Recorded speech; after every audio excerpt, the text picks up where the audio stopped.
Hi, I'm Richard Hutton and this is the Exponential Fund, the place where you can learn to invest and absolutely crush average market returns. Today I want to talk about the way I analyze companies. And actually, that's the idea.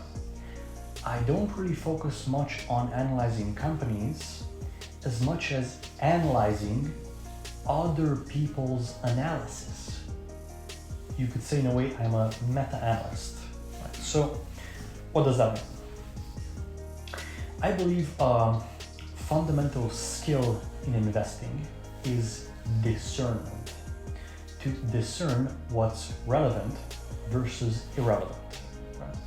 So when I was creating this strategy, the Exponential Fund, I thought, okay, to invest in the long term, it is important to look at the fundamentals of the company, to understand the company. But there's so much information about, especially a big company, that practically you cannot study everything. Like if you were to read everything that has been written about Amazon, it would take you years. And by then the opportunity passed. So you need to select what you look at.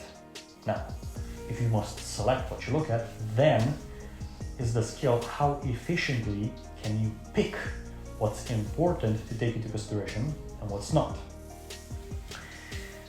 But there are already so many analysts freely covering so many companies that is it really worth it to do ground up research, where you're scraping the annual reports and stuff? No, I kind of stumbled upon this methodology of analyzing other people's analysis, and because it worked, I gained confidence. Now, I have studied psychology a lot, as well as the more esoteric aspects of consciousness, spirituality, and so on. And however detached these seem from the material world, actually they bleed over very well. Because when I hear a bull-bear debate about the stock, an optimist versus a pessimist, for me it is quite easy to realize who's right. The first big bet that I did this way was with Tesla, right? Especially in 2019. That's when I really started researching, and I would hear, the optimist with all their arguments, the pessimist with all their arguments, and for me it was absolutely obvious that the optimist was right. This is something to remember. It is possible to be intelligent, which means to have a high IQ, and still sometimes make stupid decisions. How come? The thing is biases, right? Even though you have a lot of computational power in your mind, but if you have a bunch of unconscious biases, they can distort your thinking and practically lead to dumb decisions, right? So just an example of some of these biases that the professional analysts missed in Tesla. They were thinking short-term versus long-term. They were thinking linearly, not exponentially. They were thinking from analogy, not from first principles. Right?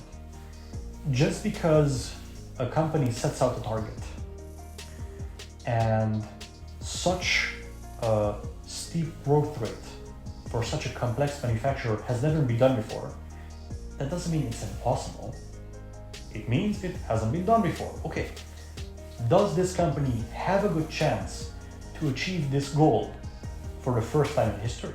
Well, if you look at first principles, then yeah, it's actually quite obvious. If you think from analogy, nobody has done this before, and it's impossible. Well, it's impossible until the first person does it. So in a way I am lazy, but creatively lazy, as in I want to be as efficient as possible. I want to put in the minimum amount of effort necessary to get the result I want. So if you think about it, if two people buy a stock, say buy Amazon and they wait 5 years and the stock triples, great. Both people triple their money. Regardless of the fact that the first person put in 100 hours of research and the second person put in 5 hours of research. It doesn't matter how many fucking hours of research you put in. If you bought the stock and it goes up, you make money. Right? This is the great arbitrage opportunity. You can be ultra efficient. So even with my strategy, the exponential fund, you can make tweaks so that it only takes you half an hour a year of work and you can still make huge amounts of money, probably. So back to the idea of discernment.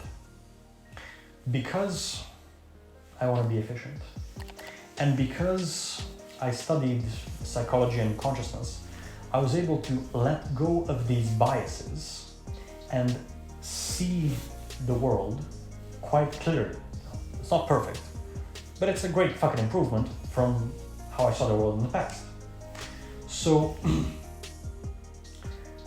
I would look at a company and I can tell whose side of opinion has biases and what mistakes they made in their calculation. In that way, I am not an analyst, I am a meta-analyst. Now, how can you practically do this?